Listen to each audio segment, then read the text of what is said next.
La particularité des réalités des saints de Christ et des élus est leur capacité à vivre comme Christ le veut, ou plutôt, comme Dieu le veut. Bien de prédicateurs mettant une différence entre Christ et l'éternel Dieu, commettent une erreur indescriptible.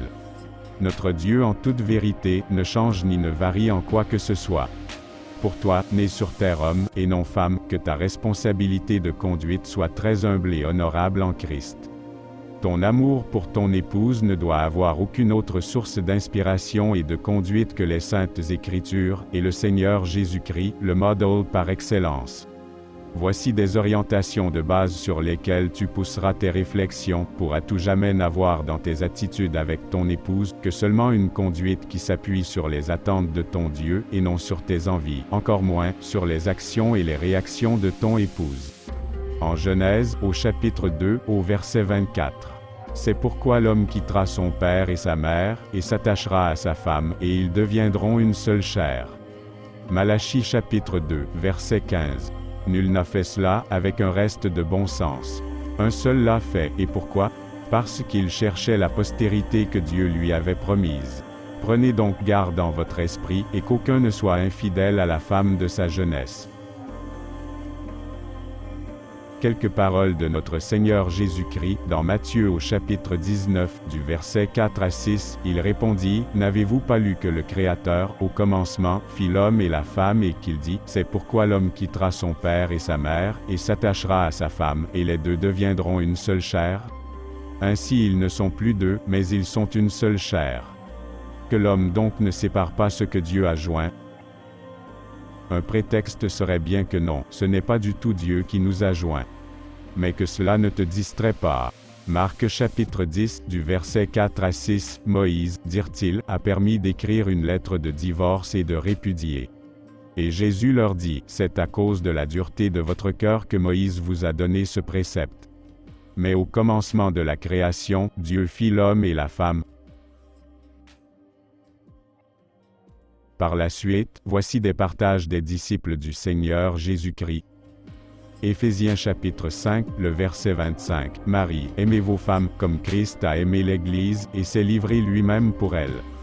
Dans Éphésiens, au chapitre 5, versets 28 à 29, c'est ainsi que les maris doivent aimer leurs femmes comme leur propre corps. Celui qui aime sa femme s'aime lui-même. Car jamais personne n'a haï sa propre chair, mais il la nourrit et en prend soin, comme Christ le fait pour l'Église. Colossiens chapitre 3, au verset 19, on a ces paroles du Seigneur Jésus, Marie, aimez vos femmes, et ne vous aigrissez pas contre elles. Dans 1 Pierre au chapitre 3, verset 7, Marie, montrez à votre tour de la sagesse dans vos rapports avec vos femmes, comme avec un sexe plus faible, honorez-les comme devant aussi hériter avec vous de la grâce de la vie. Qu'il en soit ainsi, afin que rien ne vienne faire obstacle à vos prières. Voici 8 références bibliques. Précieux frères, le plus important dans tes actions et tes réactions spirituelles, c'est d'être à 100% soumis à ton Dieu sans rien du tout faire dépendre des actions et des réactions de ton épouse. Car toi homme, marqué par l'image de Christ, ne te rappelles-tu pas de ce que nous avons partagé? Comme Christ a aimé l'Église et s'est livré lui-même pour elle. Toi aussi mon précieux frère, la meilleure action que tu poserais devant ton Dieu, sera de suivre l'exemple de Christ, et de te livrer pour elle. Voici un exemple, imagine que malgré tout le mal et toute action inappropriée qu'elle poserait, tu choisirais de réagir uniquement que comme ton Dieu le veut et non comme tu le désireras toi-même pour un bien-être ou une satisfaction personnelle. Contrairement à bien d'autres pensées et de croyances et de réactions, ce qui me préoccupe n'est pas une consolation basée sur des réactions jugées équitables et égales ou consolantes telles qu'elles soient. Non, non, non.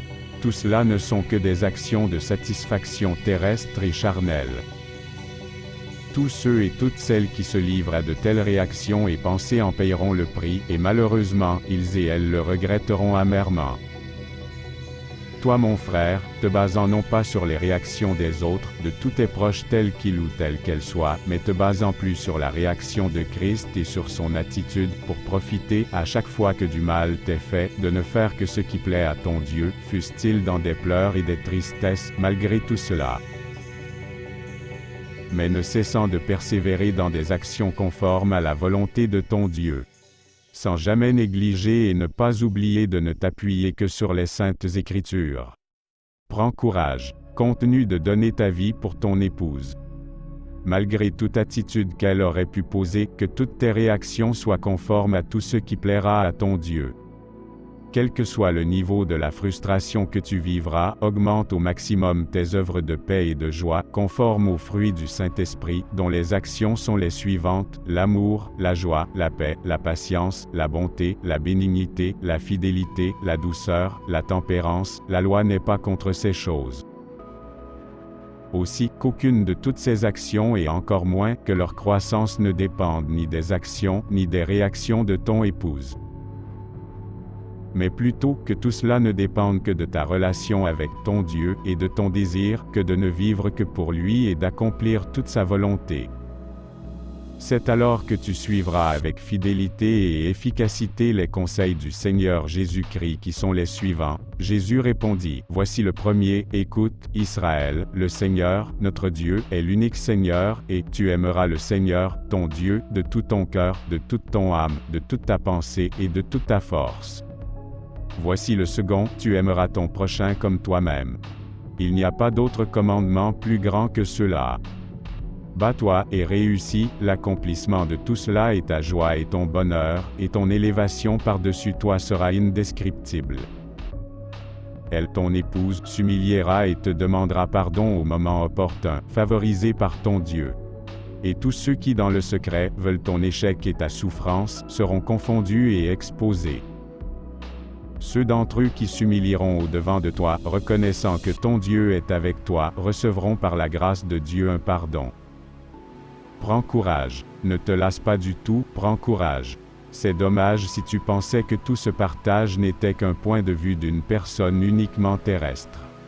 Mais si tu y voyais que ce qui plaisait à ton Dieu, ton succès te sera garanti à 100% par le nom de notre Seigneur Jésus-Christ. Prends courage mon précieux proche en Christ, prends courage. Persévère dans ton désir de faire plaisir à ton Dieu, et bénis ta bien-aimée toujours, en priant pour elle, et la pardonna tout le temps. Que tous vos merveilleux enfants demeurent bénis. Ne te décourage pas, même si des actions posées par ta proche, celle avec qui tu n'es qu'une seule chair, se comportaient contrairement aux attentes de Dieu. Que toutes tes réactions soient plus orientées vers le désir d'accomplir que la volonté de ton Dieu, tout en suivant le modèle par excellence, le Seigneur Jésus-Christ. Je te souhaite un merveilleux moment de réflexion, de pensée et de prière à ton Dieu. Étant ouvert à toutes tes réactions, tes questions et tes attentes ou tes sujets de prière, laisse un commentaire pour tout soumettre.